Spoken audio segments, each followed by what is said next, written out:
जैन और बौद्ध धर्म। आज जीके की सीरीज में हमारा नेक्स्ट टॉपिक है जैन और बौद्ध धर्म या फिर शैव धर्म से संबंधित जो क्वेश्चन आपके बार बार पूछे जाने हैं और पूछे जा सकते हैं उनको हम यहाँ पर कवर करेंगे। तो फर्स्ट क्वेश्चन है इसमें हमारा, जैन परंपरा के अनुसार जैन धर्म में कुल कितने तीर्थंकर हुए थे? जैन परंपरा के अनुसार जैन धर्म में कुल कितने तीर्थंकर हुए? 20, 22, 24 या फिर 14। तो राइट आंसर हमारा यहाँ पर 24 हो जाएगा। राइट आंसर है हमारे यहाँ पर 24। ये 24 तीर्थंकर हुए हैं, ये आपको ध्यान रखना है, 24 तीर्थंकर। और इनमें सबसे पहले जो नाम आता है वो ऋषभनाथ का आता है। ऋषभनाथ ये सबसे पहले तीर्थंकर हुए थे। और 24वें नंबर के जो थे वो थे महावीर। ये ध्यान रखना है, ठीक है। महावीर जैन जो थे ये 24वें नंबर के थे और 23वें पार्श्वनाथ थे। बाकी जो जो इम्पोर्टेंट है इनको आप एक बार देख लेना। चलते हैं नेक्स्ट क्वेश्चन की तरफ। त्रिपिटक धर्म ग्रंथ किससे संबंधित है? तो त्रिपिटक नाम का जो धर्म ग्रंथ है ये किससे संबंधित है? राइट आंसर हमारे यहाँ पर हो जाएगा बौद्धों से। ये बौद्ध धर्म से संबंधित है। त्रिपिटक धर्म ग्रंथ ये आपको ध्यान रखना है, जो महात्मा बुद्ध से संबंधित है। आगे हमारे यहाँ पर क्वेश्चन, बुद्ध ने निम्नलिखित में से किस स्थान पर महापरिनिर्वाण यानी कि मृत्यु प्राप्त की थी? तो बुद्ध की जो मृत्यु हुई थी, इनका जो देहांत हुआ था वो किस स्थान पर हुआ था? और इनकी मृत्यु को महापरिनिर्वाण के नाम से जानते हैं, ये भी पूछा जाता है। तो कुशीनारा या कुशीनगर में हुआ था, कपिलवस्तु, पावाई या फिर कुंडग्राम में। तो तीसरे का हमारा करेक्ट आंसर हो जाएगा ए, कुशीनारा या फिर कुशीनगर में इनका महापरिनिर्वाण हुआ था। महापरिनिर्वाण ही आपको ध्यान रखना है, मृत्यु को बोलते हैं। और जब इन्होंने घर को छोड़ा था तो उसे महाअभिनिष्क्रमण बोला जाता है, जहाँ इन्होंने पहला अपना, ये क्वेश्चन हमें आगे हो सकता है देखने को मिल जाए, लेकिन जब इन्होंने अपना पहला जो भाषण दिया था या पहला जो उपदेश दिया था उसको बोलते हैं धर्म चक्र प्रवर्तन के नाम से। किस शासक ने बौद्धों के लिए विख्यात विक्रमशिला विश्वविद्यालय की स्थापना की थी? तो कौन से शासक हैं जिन्होंने बौद्धों के लिए विक्रमशिला विश्वविद्यालय की स्थापना की है? तो चौथे में हमारा करेक्ट आंसर क्या हो जाएगा? धर्मपाल। ये धर्मपाल के द्वारा की गई थी विक्रमशिला विश्वविद्यालय की स्थापना, ये आपको याद रखना है। आगे है, किसके द्वारा तृतीय बौद्ध संगीति को संरक्षण प्रदान किया गया था? तृतीय बौद्ध संगीति को किसके द्वारा संरक्षण प्रदान किया गया था? तो फिफ्थ में हमारा करेक्ट आंसर हो जाएगा बी, अशोक के द्वारा। अशोक के द्वारा किया गया था तृतीय बौद्ध संगीति। 4 बौद्ध संगीति हुई थी, बौद्ध संस्था हुई थी। तो इसमें तृतीय बौद्ध संगीति को जो संरक्षण प्रदान किया गया था ये अशोक के द्वारा किया गया था, ये आपको ध्यान रखना है। और अशोक के बाद में, महात्मा बुद्ध के बाद में महाकश्यप ने इसको संरक्षण प्रदान किया था। आगे हमारा क्वेश्चन आता है, बौद्ध ग्रंथ पिटकों की रचना निम्नलिखित में से किस भाषा में की गई थी? बौद्ध ग्रंथ जो लिखे गए थे त्रिपिटक जिनको कहा जाता है, पिटकों की रचना किस भाषा में की गई है? बौद्ध ग्रंथ तो संस्कृत, अर्धमागधी, पाली या फिर प्राकृत। तो 6 में हमारा करेक्ट आंसर हो जाएगा सी, पाली से संबंधित हैं। और जो जैन ग्रंथ लिखे गए थे ये प्राकृत में लिखे गए थे, यानी कि महावीर जी ने जो अपने उपदेश दिए थे प्राकृत भाषा में दिए थे, ये ध्यान रखना है। आगे हमारा क्वेश्चन है, किस शासक के शासनकाल में नेपाल में बौद्ध धर्म का गमन हुआ था? तो कौन से शासक के शासनकाल में नेपाल में बौद्ध धर्म का गमन हुआ था, बौद्ध धर्म का प्रचार प्रसार हुआ था? तो 7 में हमारा करेक्ट आंसर हो जाएगा अशोक के द्वारा। अशोक ने अपने बेटा और बेटी को भी बाहर विदेशों में भेजा था बौद्ध धर्म का प्रचार करने के लिए। आगे हैं, सांची क्यों विख्यात है? सांची किसके लिए विख्यात है? चट्टान काटकर बनाए गए मंदिरों के लिए। यह सबसे बड़ा बौद्ध स्तूप है। तो 8 का हमारा करेक्ट आंसर बी सही हो जाएगा। सबसे बड़ा बौद्ध स्तूप यहाँ पर बनाया गया है। सांची का स्तूप सबसे बड़ा बौद्ध स्तूप के रूप में जाना जाता है। महावीर का जन्म किस क्षत्रिय गोत्र में हुआ था? इनका जो जन्म हुआ था ये 540 ईसा पूर्व में हुआ था। 540 ईसा पूर्व में इनका जन्म हुआ था महावीर का, जो कि 24वें नंबर के तीर्थंकर थे। और इनका जन्म किस क्षत्रिय गोत्र में हुआ था? शाक्य, जांत्रिक, सल्लास या फिर लिच्छवी। तो 9 में हमारा करेक्ट आंसर हो जाएगा बी, ये जांत्रिक गोत्र में इनका जन्म हुआ था। इनके जो पिता थे वो ज्ञात्रिक, भी इसको लिखा रहता है कहीं कहीं, जात्रिक या फिर ज्ञात्रिक कुल से ये संबंधित थे। आगे, महावीर की माता कौन थी? महावीर की माता का क्या नाम था? यशोदा, अनुजा, त्रिशला या फिर देवानंदी। तो 10 में हमारा करेक्ट आंसर हो जाएगा सी, त्रिशला इनकी माता का नाम था। त्रिशला माता का नाम था महावीर की, यह याद रखना है। गौतम बुद्ध द्वारा अपने धर्म में दीक्षित किया जाने वाला अंतिम व्यक्ति निम्नलिखित में से कौन था? गौतम बुद्ध के द्वारा अपने धर्म में दीक्षित किया जाने वाला अंतिम व्यक्ति इनमें से कौन था? आनंद, सारीपुत्र, मोगलान या फिर सुबद्ध। तो 11 में हमारा सही आंसर हो जाएगा डी, ये सुबद्ध को सबसे अंत में दीक्षित किया गया था बौद्ध धर्म में, ये ध्यान रखना है। आगे है प्राचीनतम विश्वविद्यालय कौन सा था? इनमें से प्राचीनतम विश्वविद्यालय कौन है? गांधार, कन्नौज, नालंदा या फिर वैशाली। तो 12 में हमारा सही आंसर हो जाएगा नालंदा विश्वविद्यालय। नालंदा विश्वविद्यालय सबसे पुराना विश्वविद्यालय जो कि बिहार के अंदर स्थित था। किस भाषा का ज्यादा प्रयोग बौद्धवाद के प्रचार के लिए किया गया है? बौद्ध धर्म के प्रचार के लिए किस भाषा का प्रयोग किया गया है? तो 13 में हमारा सही आंसर होगा सी, पाली। जो त्रिपिटकों की जो रचना है वो भी किस में की गई है? तो पाली भाषा में की गई है और बौद्ध धर्म के प्रचार के लिए पाली भाषा को अपनाया गया है। महावीर की मृत्यु कहाँ पर हुई थी? महात्मा बुद्ध की जो मृत्यु है ये कुशीनगर के अंदर हुई थी, लेकिन महावीर की मृत्यु कहाँ पर हुई थी? सिरवन, बेलगोला, लुम्बिनी, कुलगुमलई या फिर पावापुरी। तो 14 में हमारा सही आंसर हो जाएगा डी, ये पावापुरी के अंदर इनकी मृत्यु हुई थी। पावापुरी याद रखना है। आगे बोधिसत्व पद्मपाणि का चित्र सर्वाधिक प्रसिद्ध और प्राय चित्रित चित्रकारी है जो कि किससे संबंधित है? कहाँ पर है? बोधिसत्व पद्मपाणि का चित्र कहाँ पर है ये आपको बताना है। तो 15 में हमारा सही आंसर हो जाएगा ए, ये अजंता की गुफाओं के अंदर है, अजंता में है, ये ध्यान रखना है। और अजंता एलोरा आप जानते होंगे ये महाराष्ट्र के अंदर पड़ती हैं। मठ, मंदिर और स्तूप किस धर्म से संबंधित हैं? मठ, मंदिर और स्तूप किस धर्म से संबंधित हैं? बौद्ध, जैन, हिंदू या फिर ईसाई। तो 16 में हमारा सही आंसर हो जाएगा ए, ये बौद्ध धर्म से संबंधित है, मठ, मंदिर और स्तूप। आगे है बौद्ध धर्म एवं जैन धर्म दोनों के उपदेश किसके शासनकाल में दिए गए थे? किसके शासनकाल में बौद्ध और जैन धर्म दोनों के उपदेश दिए गए थे? बिंबिसार, अशोक, बिंदुसार या फिर अकबर। तो 17 में हमारा सही आंसर हो जाएगा ए, ये बिंबिसार के समय में दिए गए थे जैन धर्म और बौद्ध धर्म दोनों के उपदेश। आगे गौतम बुद्ध ने अपना प्रथम उपदेश कहाँ पर दिया था? अगर आपको क्लास अच्छी लग रही है तो लाइक ज़रूर कर देना क्लास को, नए हो तो सब्सक्राइब कर लेना। डेली आपको 4:30 बजे ये क्लास अपलोड हो जाएगी, मिल जाएगी आपको। तो डेली आप इस तरह से जो मेन टॉपिक हैं उनको यहाँ से रिवीजन आपका हो जाएगा। LT ग्रेड, GIC या कोई भी एग्ज़ाम अगर आप दे रहे हो तो। गौतम बुद्ध ने अपना प्रथम उपदेश कहाँ पर दिया था? बोध गया, लुम्बिनी, सारनाथ या फिर कुशीनगर। कुशीनगर में इनकी मृत्यु को प्राप्त हुए थे, ये ध्यान रखना। तो राइट आंसर हमारा क्या हो जाएगा? 18 में हमारा करेक्ट आंसर है सी, ये सारनाथ में इन्होंने अपना प्रथम उपदेश दिया था और इनके प्रथम उपदेश को धर्म चक्र प्रवर्तन के नाम से जाना जाता है, ये भी ध्यान रखना। बोध गया में इनको ज्ञान की प्राप्ति हुई थी, ज्ञान की प्राप्ति बोध गया के अंदर हुई थी, ये भी ध्यान रखना। आगे हमारा क्वेश्चन, बौद्ध धर्म ग्रहण करने वाली पहली महिला कौन थी? बौद्ध धर्म सबसे पहले किस महिला ने ग्रहण किया था? यशोधरा, महामाया, महाप्रजापति, गौतमी या फिर बिंबा। यशोधरा थी, ये महात्मा गौतम बुद्ध की पत्नी थी। गौतम बुद्ध की पत्नी का नाम था यशोधरा। यशोधरा से इनका विवाह हुआ था, लेकिन 29 वर्ष की अवस्था में ये घर को इन्होंने त्याग दिया था और उसके बाद इन्होंने ज्ञान की प्राप्ति की थी। तो 19 में हमारा सही आंसर हो जाएगा सी, महाप्रजापति गौतमी। ये सबसे पहले इन्होंने बौद्ध धर्म को ग्रहण किया था, महाप्रजापति गौतमी के नाम से जानी जाती हैं। बोध गया स्थित है कहाँ पर? तो बोध गया भाई कहाँ पर स्थित है? 20 में हमारा सही आंसर हो जाएगा सी, बिहार में स्थित है बोध गया। और ये फल्गु नदी के तट पर स्थित है, जहाँ पर इनको ज्ञान की प्राप्ति हुई थी।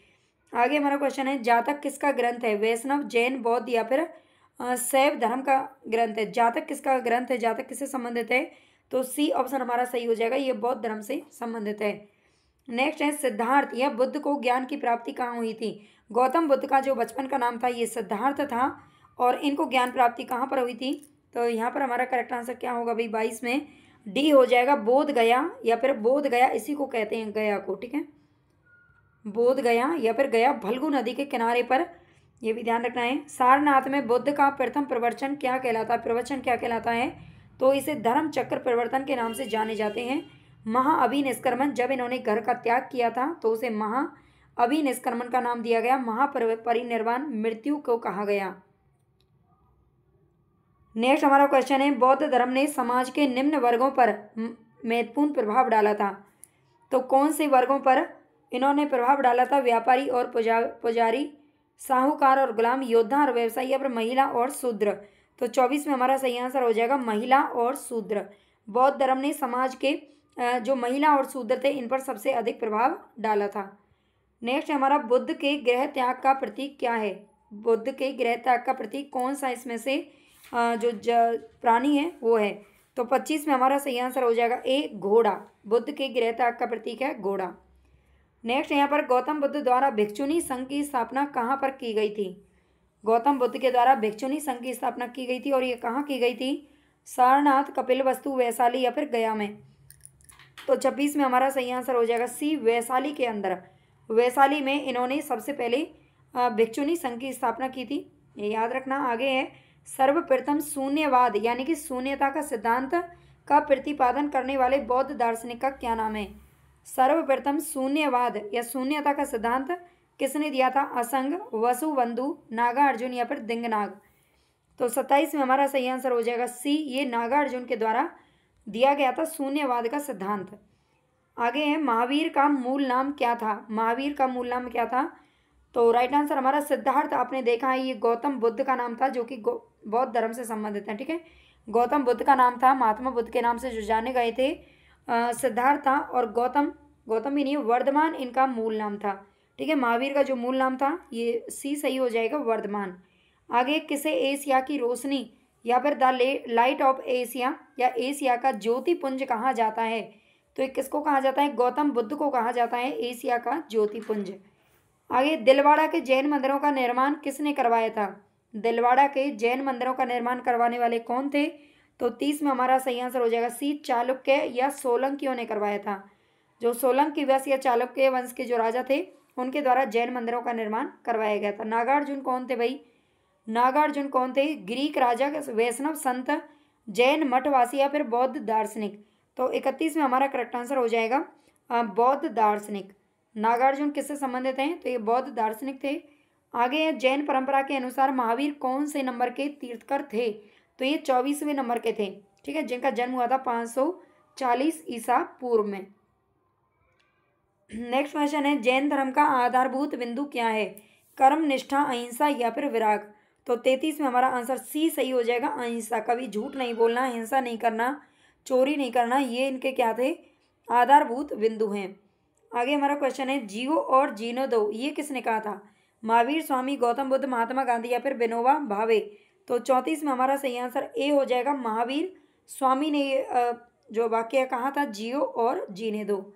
आगे, तीर्थकरों के क्रम में अंतिम कौन थे? तो 24 तीर्थकर हुए हैं, जिनमें अंतिम नंबर के हैं महावीर, पार्श्वनाथ 23वें नंबर के हैं और ऋषभदेव फर्स्ट नंबर के हैं। नेक्स्ट क्वेश्चन है, जैन धर्म में पूर्ण ज्ञान के लिए क्या शब्द प्रयोग किया जाता है?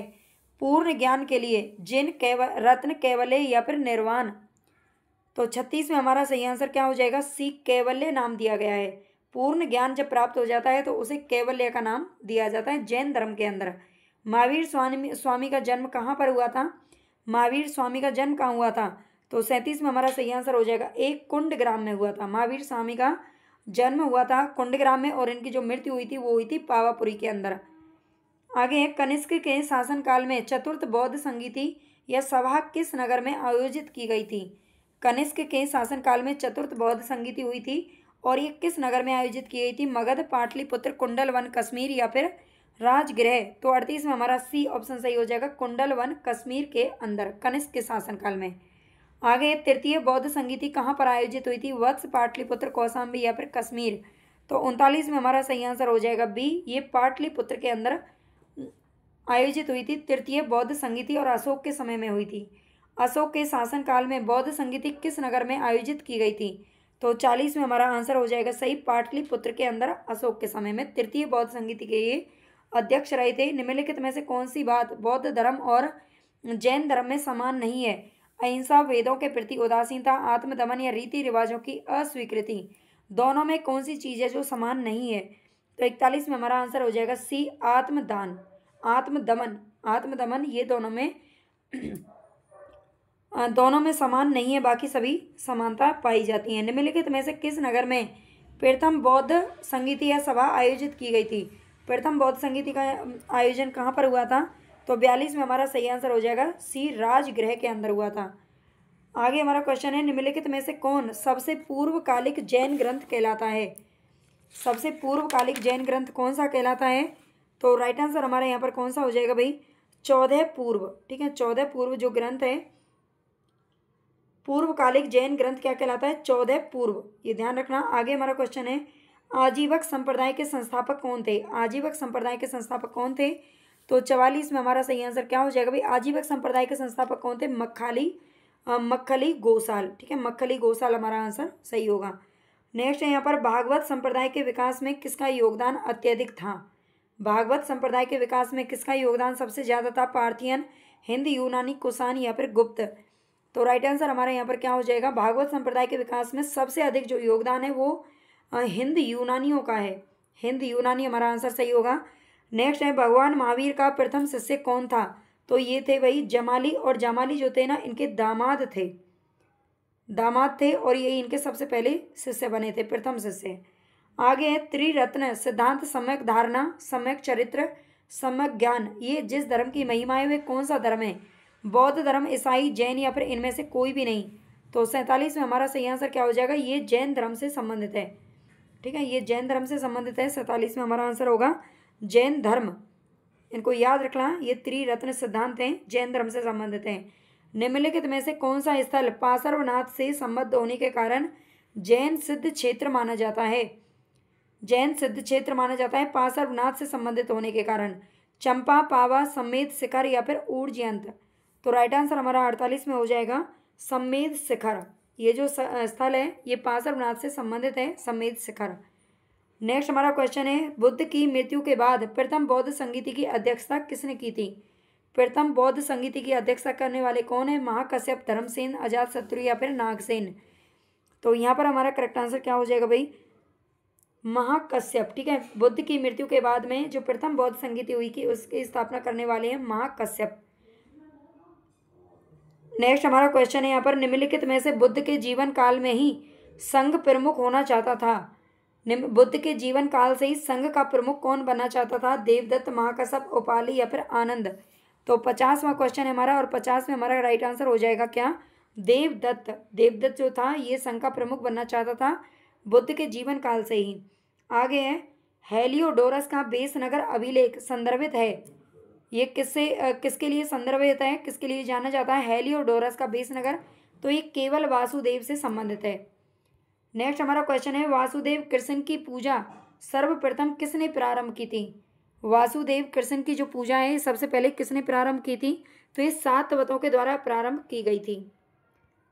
नेक्स्ट यहाँ पर, गौतम बुद्ध ने अपनी मृत्यु के उपरांत बौद्ध संघ के नेतृत्व के लिए किसे नामित किया था?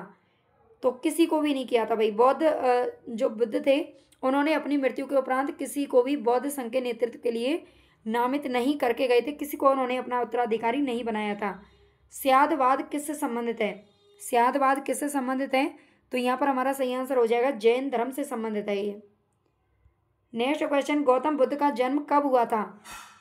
तो भाई इनका जन्म कब हुआ था? महात्मा महावीर स्वामी का जन्म तो हुआ था 540 ईसा पूर्व में, लेकिन गौतम बुद्ध का जन्म जो हुआ था ये 563 ईसा पूर्व में हुआ था, 563 ईसा पूर्व में। नेक्स्ट क्वेश्चन, बौद्ध शिक्षा का केंद्र कौन सा था? बौद्ध शिक्षा का केंद्र कहाँ था? तो 56 में हमारा करेक्ट आंसर हो जाएगा बौद्ध शिक्षा का केंद्र कौन सा था भाई?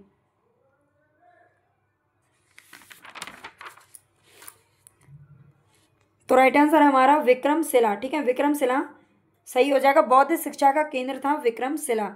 नेक्स्ट क्वेश्चन है, भारत में सबसे बड़ा बौद्ध स्तूप कहाँ पर स्थित है? तो सबसे बड़ा बौद्ध स्तूप कहाँ पर स्थित है? राइट आंसर हमारा यहाँ पर क्या हो जाएगा? सांची का स्तूप, ये सबसे बड़ा स्तूप है जो कि बौद्ध धर्म से संबंधित है। निम्न में से किस ग्रंथ में सर्वप्रथम देवकी के पुत्र कृष्ण का वर्णन किया गया है? सबसे पहले देवकी के पुत्र कृष्ण का वर्णन किस में किया गया है? महाभारत, छांदोग्य उपनिषद, अष्टाध्यायी या फिर भागवत पुराण? तो राइट आंसर हमारा यहाँ पर क्या हो जाएगा? छांदोग्य उपनिषद में सबसे पहले कृष्ण का वर्णन मिलता है। आगे, जैन समुदाय में प्रथम विभाजन के श्वेतांबर संप्रदाय के संस्थापक कौन थे? श्वेतांबर संप्रदाय के संस्थापक कौन थे?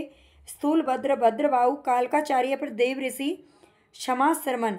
तो राइट आंसर हमारा हो जाएगा यहाँ पर ए स्थूलभद्र। स्थूलभद्र श्वेतांबर संप्रदाय के संस्थापक थे। आगे, भारत में सबसे प्राचीन विहार कौन सा है? नालंदा, उदंतपुरी, विक्रमशिला या फिर भाजा। भारत में सबसे प्राचीन विहार कौन सा है? तो राइट आंसर हमारे यहाँ पर क्या हो जाएगा भाई? नालंदा। ठीक है, भारत में सबसे प्राचीन विहार है, नालंदा को माना जाता है। प्राचीनतम विश्वविद्यालय भी है ये। तो यहाँ पर हम 60% कर चुके हैं जैन और बौद्ध धर्म से संबंधित। अगर आप ज़्यादा से ज़्यादा सपोर्ट करेंगे, ज़्यादा से ज़्यादा सब्सक्राइब और शेयर कीजिए, हाइप भी कर दीजिए भाई चैनल को। अगर आपको अच्छा लगा है तो बताइएगा, ज़्यादा से ज़्यादा क्वेश्चन भी आपको यहाँ से मिल सकते हैं। ओके, धन्यवाद।